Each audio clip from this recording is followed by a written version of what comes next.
This is the second video in the Judge e-filing video sequence. Please watch video 1 to see how to submit filings. In this video, we will discuss collaboration tools available to judges and their staff. We will first look at the notes and internal comments. We will also compare the judge review queue to the draft filing queue. During this video, we will switch between the roles of judge and support staff to see how a workload may be divided. I'm logged in as Judge Prudence M. Partial. An authorized staff member for Judge Partial would see exactly the same screen and have the same options as the judge. This allows the judge, JA, and law clerk to collaborate through the e-filing system. Let's look at the judge review queue. Everything in this review queue has been routed here by the clerk's office. There's no other method for putting filings in the judge review queue. We'll work on this first filing. We could look at the information and proposed arrest warrant by clicking the blue document icons, but let's say we've already read through them and we know what we want to do with the filing. Click Respond with Order. The fields required to submit a filing are filing type, filing subtype, and electronically signed document. Instead, let's make notes on the filing rather than submitting it right now. The three options for internal communication are internal comments, ready for filing, and the small notepad. Only the judge and his or her staff can see these. They are not seen by the clerk's office and they will not be part of the official court record. These two highlighted areas will go to the clerk's office when the filing is submitted. The clerk's office will only see information in this comments field. The emergency filing notification will move the filing to the top of the clerk queue and label it with the red emergency banner. The communication tools are completely optional, even the ready for filing checkbox. I will leave a comment for the JA in this internal comment box. While you can use this box for comments, like I've done here, the disadvantage of this field is that this is the only screen where these comments are visible.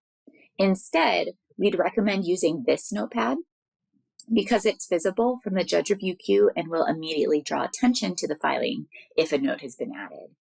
I will click the notepad to add a note.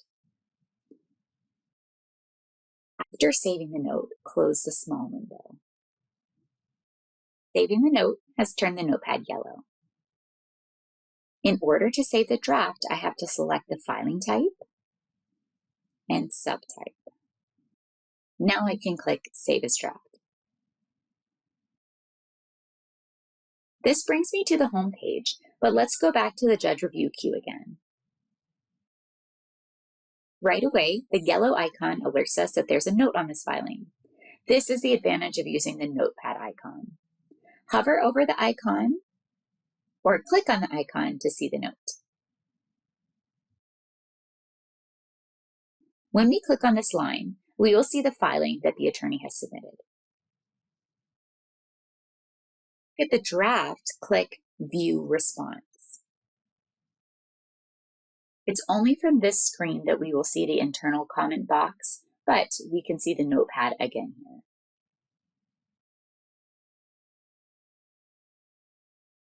We can also find the same draft in the draft filings queue.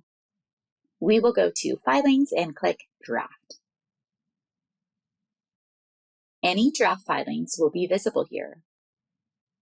Draft filings initiated from the judge review queue, like this example, are visible here and the judge review queue. Any draft filings initiated from the Create Filing tab will only be visible here in the draft filing queue.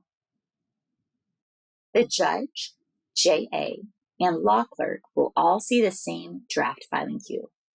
If one person starts a draft or leaves a note, all other members will have the draft and note available. Let's look at this from another perspective. We are logged in now as Sharon, the judge's JA. When we look at the draft filings, we can see the draft filing and the note that the judge left. We will click on the line. read the comments, and make any adjustments necessary. I will edit the bond amount on this document and replace the file.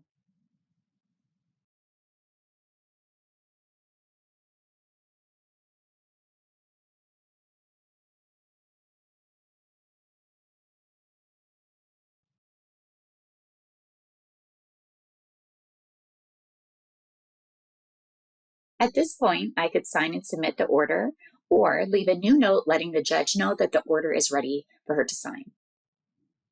Judges, authorized staff, have the technical capability to sign documents on behalf of the judge. However, this does not mean the judge has authorized staff to use this capability. Each judge should let their staff know whether or not they are authorized to sign documents on the judge's behalf. Let's say Judge Prudence Impartial wants to sign documents herself. I can mark the note critical to turn the icon red and draw more attention to the note, and leave a note letting the judge know this is ready to go. I will check the Ready for Filing checkbox.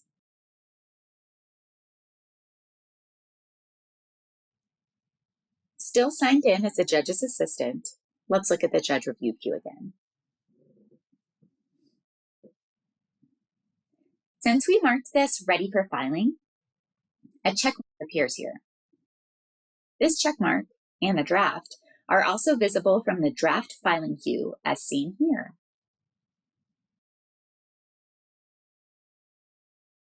In some offices, JAs will triage the judge review queue. They create drafts of anything they know the judge will want to see. Then the judge will work from the draft filing queue. With this method, the judge review queue is more of the JA's domain. For the next example, let's pretend the judge wants us to triage the judge review queue, and then the judge will look at the draft filing queue. We will open this motion in affidavit for leave to file information. This is something the judge will want to look at and sign, so I will create a draft for her. To create a draft, click Respond with Order. Enter the filing type and subtype.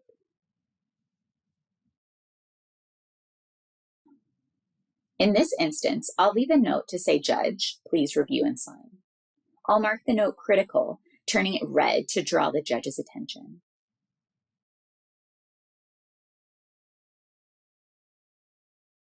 Now save as draft.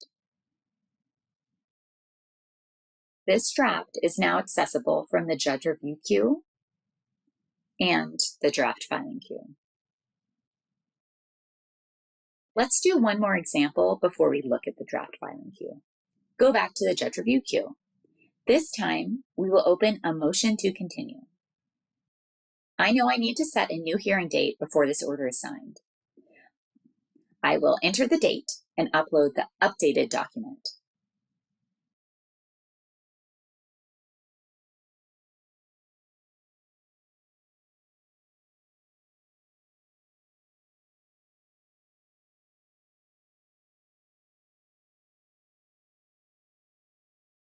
I will add a quick notepad note to the judge. I scheduled the new hearing date. Please review and sign. Then I will save this draft.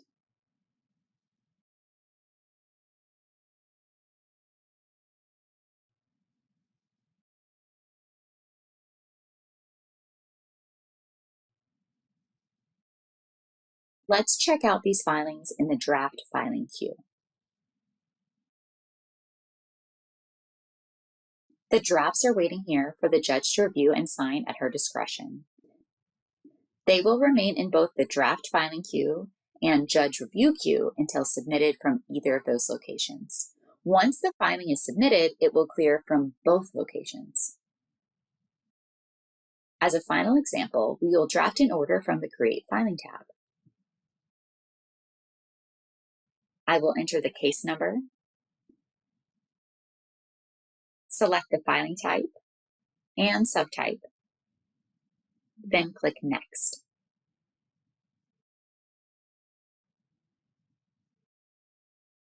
I'll leave a note for the judge and then click Save.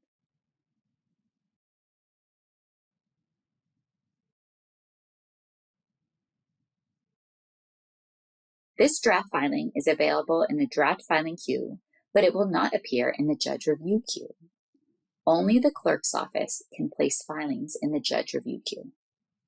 Before we wrap up, let's compare the judge review queue to the draft filing queue one more time. In the judge review queue, we will see filings clerks have routed to us, and we can see that we've started drafts on some of them. Over in the draft filing queue, we will see any and all drafts. Here are the 3 drafts that were also in the judge review queue. Here is an additional draft that is not in the judge review queue because we started it from the Create Filing tab. Thank you for watching the Judge Staff Collaboration video.